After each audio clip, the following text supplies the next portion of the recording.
ఈరోజు వచ్చిన మిత్రులకు, పెద్దలకు, చిన్నలకు, అధికార కొంతమంది ప్రతినిధులకు, కుల సంఘాలు కావచ్చు, ప్రజా సంఘాలు కావచ్చు, కొన్ని పార్టీలు కావచ్చు, వారందరికీ కూడా మన పార్టీ తరఫున, మన మహాజన తరఫున అన్ని విధాలుగా అందరికీ చేస్తాను. అదేవిధంగా మన రాయలసీమ అధ్యక్షుడు గారు ప్రతాప్ రెడ్డి ఆయన కూడా శుభాకాంక్షలు మాట్లాడతారా రెండు అయిపోయిన తర్వాత మనకు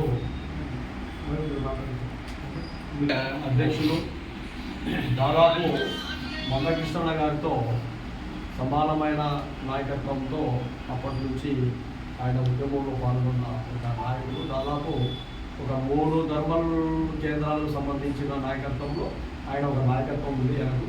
కాబట్టి మాకు బాగా ముఖ్యమైన వ్యక్తులు సోమన్ గారు. ఆయన మహాజన రాష్ట్ర సమితి సమావేశానికి వచ్చేసినటువంటి అనేక కులాల వారికి మరియు పెద్దలందరికీ నా యొక్క హృదయపూర్వక ధన్యవాదాలు తెలుపుతున్నాను. ముఖ్యంగా ఒక నాయకత్వం అనేది పెట్టుకోవాలంటే ఒక 2 సలహాలు. నేను కూడా ఒకప్పుడు ఒక నెంబర్గా ఉండేవాడిని. అప్పుడు నిజం చెప్పాలంటే గురువులు అనేవాళ్ళు ఎల్లయ్య జయరాం నా గురువులు ముందు అంటే ఎంఆర్పిఎస్లో పనిచేస్తున్నప్పుడు మొట్టమొదటి వాళ్ళే నాకు. కానీ నాయకత్వంలో ఉండే నాయకునికి 2 లక్షణాలు ఉంటే దాన్ని ఎంతైనా ఎదగలుగా. నేను, మనము అనే పదాలని వాడుకున్నా, నేను అనే పదం లేకుండా మనం అనే పదం వాడితే మనం ఎంతవరకైనా పోగలం. కానీ ఒకప్పుడు చిన్న స్తోమత నుంచి నేను పెద్ద స్తోమత వరకు రావడానికి కారణము నేను చేసే పని విధానము.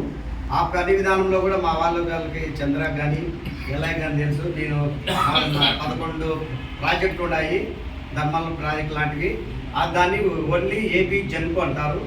ఆ జెన్కో దానికి నేను రాష్ట్ర అధ్యక్షునిగా ఉన్నాను. ఒకప్పుడు ఆర్టీపీలో యూనియన్ ఐఎన్టీసీ అంటే సంజీవ్ రెడ్డి గారి నాయకత్వంలో యూనియన్లో 7 సంవత్సరంలో ప్రెసిడెంట్గా ఉన్నాను. ఈ రకంగా మనం పనిచేసే విధానం బట్టి మన దగ్గర జనాలు రావచ్చు. మనిషికి మనం చెప్పుకోవడం కాదు, జనాలు చెప్పుకోవడం అనేది నా యొక్క అభిప్రాయము. కనుక మన చంద్ర గారి కార్యాలయాన్ని ఓపెనింగ్ చేశాడు.